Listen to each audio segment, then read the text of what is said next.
3-4 days Hindu పేపర్లో కానీ రకరకాల పేపర్స్లో నవంబర్ 27 నుంచి డిసెంబర్ 9 వరకు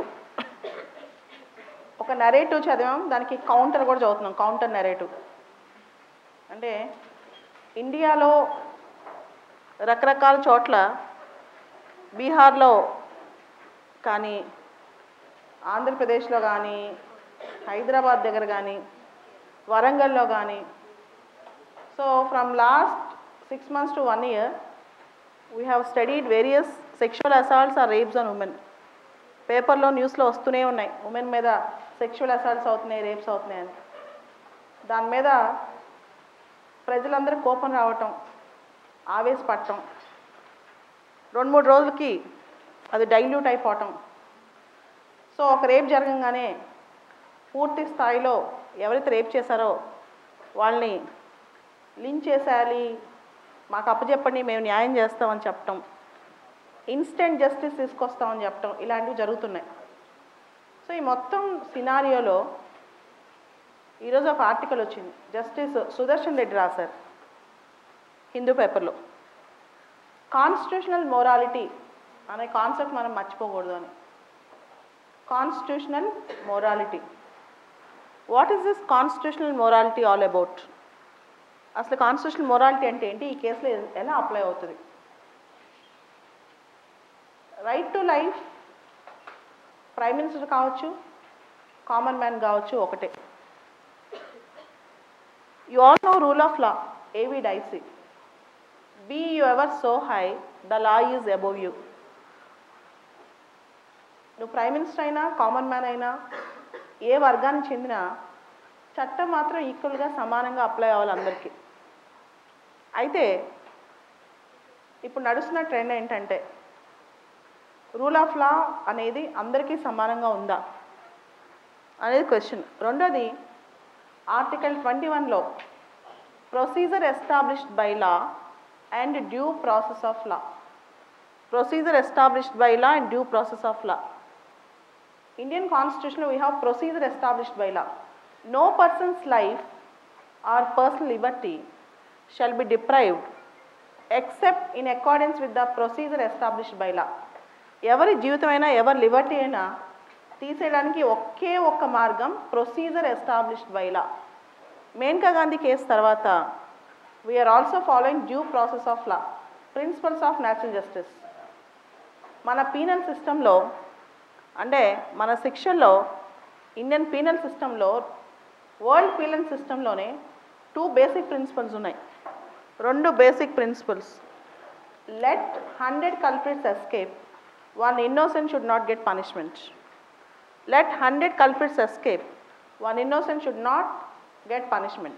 100 మంది దోషులైనా తప్పించుకోవచ్చు కానీ ఒక నిర్దోషికి శిక్ష పడకూడదు. అలానే the guilt of the accused should be proved beyond reasonable doubt. అంటే చేసిన వ్యక్తి తప్పు జరిగిందని చెప్పి అదే వ్యక్తి తప్పు చేశాడని చెప్పి పూర్తి స్థాయిలో నిర్ధారణ అయితే తప్పితే శిక్ష వేయకూడదు. ఉదాహరణకి ఒక 4 కలిసి ఒక రాబరీయో డెకాటియో ఒక హత్య ఒక రేపో చేశారు. స్టేజెస్ ఆఫ్ క్రైమ్లో 4 ఉంటాయి. Intention, preparation, attempt and accomplishment. Intention, preparation, attempt and accomplishment అంటే చేయాలన్న ఆలోచన, దానికి ప్రిపరేషన్, దానికి అటెంప్ట్, దానికి పూర్తి స్థాయిలో ఆ పని చేయటం. ఈ 4 అనమాట స్టేజెస్ ఆఫ్ క్రైమ్. ఈ 4ట్లో ఎవరెవరు ఎంత పాత్ర పోషించారు, ఈ 4గురిలో ఎవరెవరు ఎంత పాత్ర పోషించారు దాన్ని బట్టి వాళ్ళకి శిక్షలు ఉంటాయి. శిక్షలు ప్రపోర్షన్ టు ద క్రైమ్, తప్పును బట్టి శిక్ష ఉంటుంది అనమాట. తప్పు చేసిన ప్రపోర్షన్ బట్టి శిక్షకు కూడా అంతే ఇంటెన్సిటీ ఉంటుంది. ఒక 4 కలిసి తప్పు చేస్తే 4కి ఉరిశిక్ష రాదు, లేదా 4గురిని వదిలేరు, రకరకాల శిక్షలు ఉంటాయి అన్నమాట.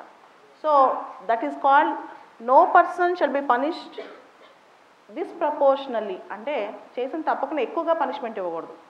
సో ఎవరు నిర్ధారించాలి ఎవరెంత తప్పు చేశారు, ఎంతవరకు తప్పు చేశారని? కోర్టు.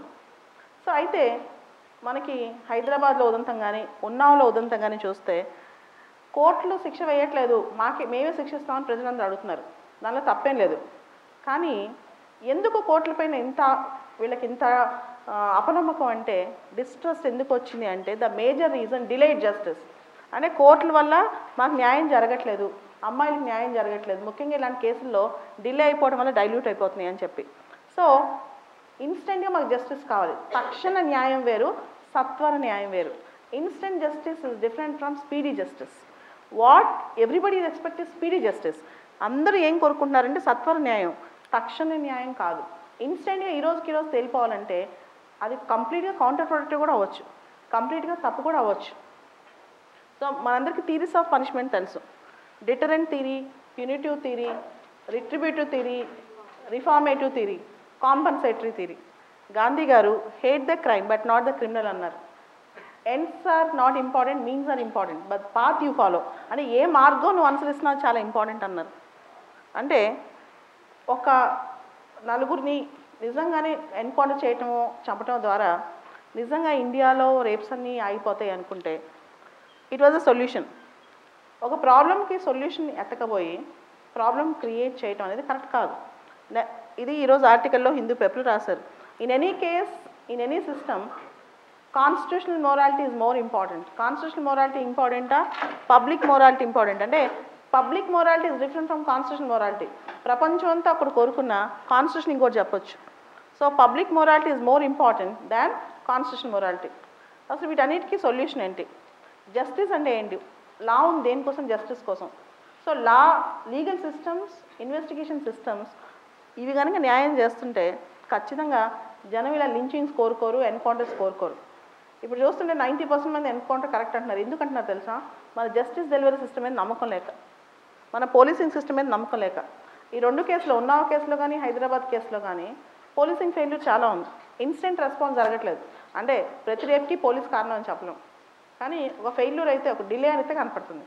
సో వీటన్నిటి రెక్టిఫై చేసుకుని అన్నిలో, ఫ్యామిలీ సిస్టంలో, ఎడ్యుకేషన్ సిస్టంలో, వీటిలో రిఫార్మ్స్ తీసుకురాకుండా సొసైటల్ లెవెల్లో, ఉమెన్ సేఫ్టీలో, ఉమెన్ అవేర్నెస్లో, వీటిలో చేంజ్ తీసుకురాకుండా మనం ఇన్స్టెంట్గా నలుగురిని ఎన్కౌంటర్ చేసినంత మాత్రాన ఎంతవరకు ఇది correct, how far it is correct అని. తర్వాత ఇంకొకటి, the major question that was being raised, justice Bobde ఒక మాట అన్నారు. Chief justice SA Bobde, justice loses its character when it becomes a revenge అని. Justice loses its character when it becomes a revenge. జస్టిస్లో పగ తీర్చుకోవడం అని ఉంటే దాని యొక్క ఇదే కోల్పోతుంది, అస్తిత్వాన్ని కోల్పోతుంది అని చెప్పి జస్టిస్ బాబ్డే చెప్పారు. The end of justice is not revenge, the end of justice is justice. జస్టిస్కి ఎండ్ ఏంటంటే న్యాయమే. Justice, revenge is not the end for justice and revenge is not the way to deliver justice.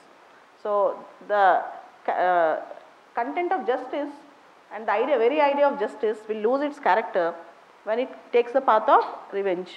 And we have chosen the path of constitutionalism. మనం constitutionalism అనే మార్గాన్ని ఎంచుకున్నాం కాబట్టి justice delivery systems ఈ విధంగా చేస్తే how far it is right అనేది that was there in the article. And the core values that are mention in the article are article 21 which is non negotiable.